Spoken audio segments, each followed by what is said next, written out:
नमस्कार, स्वागत है आप सभी का एजुकेशन मंत्रा में। दोस्तों, इस वीडियो में बहुत सारी इंपॉर्टेंट अपडेट्स पर हम डिस्कशन करेंगे, जैसे कि एनसीटी ने जो बदलाव किए हैं, जो लेटर जारी हुआ है उसके क्या कुछ मायने हैं, विस्तृत रूप में जानेंगे। और पुलिस विभाग में बम्पर भर्तियां होंगी, नई लेखपाल भर्ती का विज्ञापन कब तक जारी हो सकता है, आरओ और बीईओ नोटिफिकेशन को लेकर क्या कुछ सूचनाएँ हैं। तो चलिए दोस्तों, वन बाय वन हर एक अपडेट पर डिस्कशन कर लेते हैं। वीडियो को लाइक एंड शेयर करें और चैनल पर पहली बार आए हैं तो सब्सक्राइब अवश्य करें। तो सबसे पहले यहाँ पर देखेंगे कि एनसीटी ने सीटेट में क्या चेंजेस किए हैं। दोस्तों, सीटेट का जब भी अगर आपने फॉर्म भरा होगा तो एक वर्ड परसुइंग आता है। परसुइंग के मायने देखे जाएँ तो बहुत सारे निकलते हैं, लोगों ने अपने अपने हिसाब से मायने निकाले। किसी ने कहा कि परसुइंग का मतलब होता है कि जब लास्ट ईयर में आप हो। किसी ने कहा कि परसुइंग का मतलब सिर्फ इतना होता है कि आप उस कोर्स को परस्यू कर रहे हो, मतलब उस चीज़ में इन्वॉल्व हो तो आप एलिजिबल हो। तो ये बहुत सारी भ्रांतियां थीं और इसको लेकर एक बार केस सुप्रीम कोर्ट में पहुंचा था। 68,500 शिक्षक भर्तियां, 15,000, 16,000 और 12,460 जैसी शिक्षक भर्तियों में बहुत सारे ऐसे छात्र थे जिन्होंने डीएलएड या उस टाइम पर बीटीसी बोला जाता था, तो बीटीसी करने के दौरान सीटेट को क्वालिफाई किया था या यूपी टेट को। तो ये मामला सुप्रीम कोर्ट में भी पहुंचा था और सुप्रीम कोर्ट ने स्पष्ट किया था कि आप किसी भी सेमेस्टर में कुछ भी आपने सीटेट या टेट को निकाला है तो वैलिडेट करेगा। अब दोस्तों, यही बात वहाँ पर कही तो गई, लेकिन उसको भी लोगों ने बाइंडिंग बता दिया कि ये सिर्फ पूर्व में हुई भर्तियों के लिए है, क्योंकि उससे बहुत सारे लाखों शिक्षक प्रभावित हो रहे थे। लेकिन जो नेक्स्ट रिक्रूटमेंट है उन पर ये लागू नहीं होगा। तो अब इन्हीं भ्रांतियों के बीच एनसीटी ने सारी चीज़ों को स्पष्ट कर दिया है एक लेटर के माध्यम से। यहाँ पर दोस्तों, राष्ट्रीय अध्यापक शिक्षा परिषद का ये लेटर देख सकते हो और यहाँ पर ये लेटर है 4 अगस्त 2022 का। मेमो नंबर वगैरह पड़ा हुआ है और यहाँ पर पॉइंट नंबर 2 देखिए। It is clear from the order passed by the honourable Supreme Court of India that a candidate who has been admitted in any of the TTC teacher training course and undergoing the teacher training course TTC can be said to be pursuing such teacher training course and a fair reading of class 5 second of NCT guidelines. A person who has been admitted in TTC and is pursuing he can appear in the TET examination. तो साफ तौर पर supreme court के आदेश को हवाला दे दिया गया इसमें और टेट एग्जामिनेशन की बात की गई है। तो अब यहाँ से स्पष्ट है कि चाहे वो सीटेट हो या यूपी टेट हो या एच टेट हो या बी टेट हो, कोई भी राज्य स्तरीय टेट हो या सीटेट हो, सभी में ये लागू होगा। किसी भी सेमेस्टर में आप हो, किसी भी ईयर में आप हो, कोई दिक्कत नहीं है। मान लिया जिन्होंने अभी अभी एडमिशन ले रखा है बीएड में या डीएलएड में, तो वो भी इसमें जो है एग्ज़ाम दे सकते हैं। जैसे डीएलएड 2022 का काउंसलिंग वगैरह होने वाला है, काउंसलिंग हो जाएगा तो उसके तुरंत बाद उनका एडमिशन हो गया, बस यू आर एलिजिबल, आप एग्ज़ाम सीटेट का दे सकते हो और बखूबी आप लोग ऑनलाइन आवेदन कर लोगे, क्योंकि महीनों डेट रहती है सीटेट के लिए। अब दोस्तों, यहाँ पर भी लिखा है in the above it is clarified that a fair reading of class 5 second of the NCT guidelines, a person who has been admitted in TTC and is pursuing he or she are eligible for appearing in TET examination if otherwise eligible as per extant guidelines of TET circulated on 11 February 2011 as amended from time to time and notification laid down by NCT regarding minimum qualifications as amended from time to time. This issue has the approval of the competent authority. तो यहाँ पर दोस्तों कुल मिलाकर NCT ने स्पष्ट कर दिया है।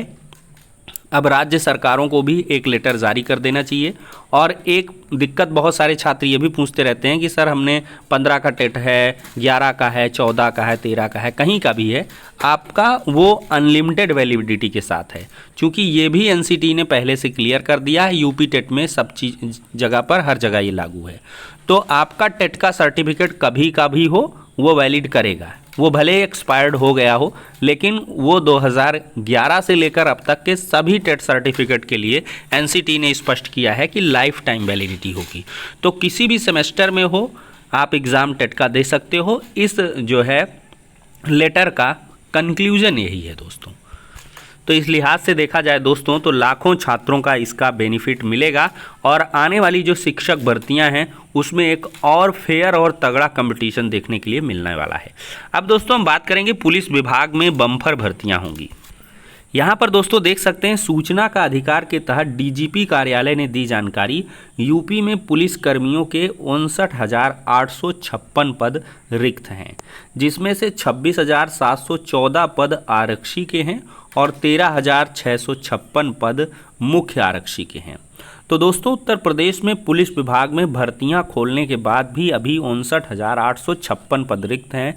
सबसे ज़्यादा आरक्षी के 26,000 से अधिक पद रिक्त हैं, मुख्य आरक्षी के 13,656, उप निरीक्षक के 18,342 और निरीक्षक के 1144 पद रिक्त हैं। सूचना के अधिकार के तहत यह जानकारी पुलिस महानिदेशक कार्यालय ने दी है।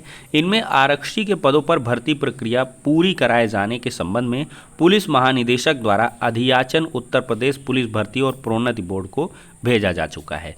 दरअसल यूपी में कुछ साल पहले तक कानून व्यवस्था एक बड़ी समस्या हुआ करती थी। इसमें सबसे बड़ी वजह फोर्स की कमी मानी जाती थी। सरकार को पुलिस विभाग में खाली पदों पर भर्तियां करके इसमें हद तक लगाम लगाने में भी कामयाबी मिली है।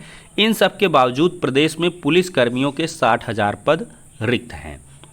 तो दोस्तों आने वाला जो समय है वो आपके लिए बहुत ही बेहतरीन होने वाला है, क्योंकि आपको हर सेगमेंट में जो भर्तियां हैं वो देखने के लिए मिलेंगी।